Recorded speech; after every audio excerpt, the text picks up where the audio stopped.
وبرکاتہ نحمدہ ونصلی علی رسولہ الکریم اما بعد محترم سامعین اساتذہ اکرام اور مہمانان خصوصی حاضرین محفل السلام علیکم ورحمۃ اللہ وبرکاتہ۔ وعلیکم السلام۔ آج مجھے جس موضوع پر لب کشائی کی سعادت ملی ہے وہ ہے یوم جمہوریہ ہندوستانی مسلمان۔ ہندوستان کا شمار دنیا کے سب سے بڑی جمہوری ملکوں میں ہوتا ہے، جہاں ہندو، مسلم، سکھ، عیسائی تمام مذاہب کے لوگ بڑی محبت سے رہتے چلے آ رہے ہیں، کیونکہ ہندوستان کو انگریزوں سے آزاد کرانے کے لیے تمام مذاہب کے لوگ لڑائی لڑے اور 15 اگست 1947 کو ہندوستان آزاد ہوا اور 26 نومبر 1950 کو ایسا قانون بنایا گیا جس میں ہر مذہب والے کو رہنے کا حق دیا گیا۔ اس قانون کے بعد سے جمہوری طرز کا آغاز ہوا۔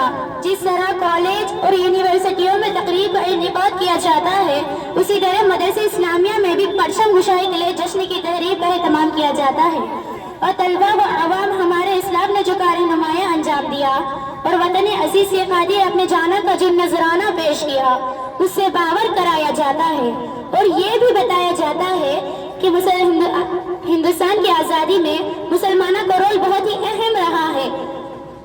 یہ تحریک اصل میں مسلمانوں نے شروع کی تھی۔ اس کا اندازہ ہم اس طرح لگا سکتے ہیں کہ سن 1857 میں یہاں 34,000 مسلمانوں نے اپنے وطن عزیز کے لیے جانوں کو قربان کر دیا تھا۔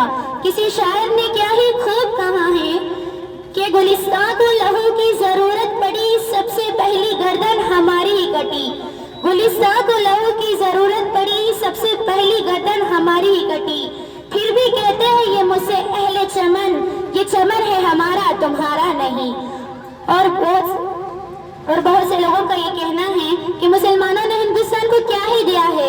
تو میں ان سے پوچھنا چاہتی ہوں کہ بتاؤ تو صحیح، ہندوستان کو تاج محل کی خوبصورتی کس نے دی؟ بتاؤ تو صحیح، لال قلعے کی بلندی اور بلندی عمارتیں تمہیں کس نے دی؟ قطب مینار کی بلندی تمہیں کس نے دی؟ چار مینار کی خوبصورتی کس نے دی؟ حاضرین محفل، ہندوستان کا چپا چپا مسلمانوں کی گواہی اور محبت کی شہادت دیتا ہے۔ ملے گی منزل مقصود یہ ہم ایمان رکھتے ہیں، ملے گی منزل مقصود یہ ہم ایمان رکھتے ہیں، ہم اپنی رہنمائی کے لیے قرآن رکھتے ہیں۔ وفاداری وطن سے ہو، وفاداری وطن سے ہو، یہی اسلام کہتا ہے، ہم اپنے دل کے ہر گوشے میں ہندوستان رکھتے ہیں۔ اس کے باوجود کسی شے پسند کے خلاف کوئی کارروائی نہیں ہوتی۔ ہم کو نہ ستاؤ کہ گناہ گار نہیں ہے، ہم کو نہ ستاؤ کہ گناہ گار نہیں ہے، یہ کس نے کہہ دیا تم کو کہ ہم وفادار نہیں ہیں؟ اور جب جب بھی دیش نے مانگا لہو ہم نے دیا، اور جب جب بھی دیش نے مانگا لہو ہم نے دیا، ہم اہل وطن ہیں، کوئی غدار نہیں ہے۔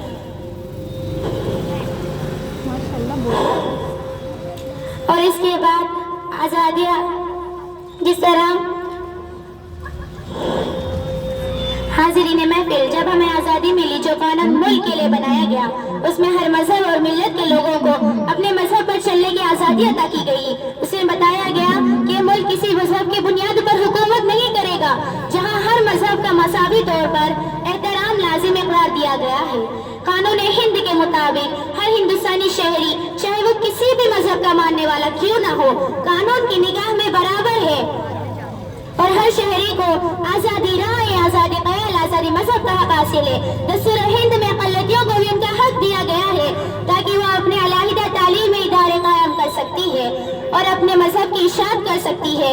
لیکن افسوس ہوتا ہے کہ برابری کے حقوق ملنے کے بعد بھی آج بھی مسلمانوں پر ظلم کیا جا رہا ہے، کبھی گھر واپسی کے نام پر، تو کبھی لوگ جہاد کے نام پر، اور کبھی افروز الاسلام کو زندہ جلا دیا جاتا ہے، اور کبھی مسلمانوں کے اذان پر سوال اٹھائے جاتے ہیں، تو کبھی بھارت ماتا کی جے نعرہ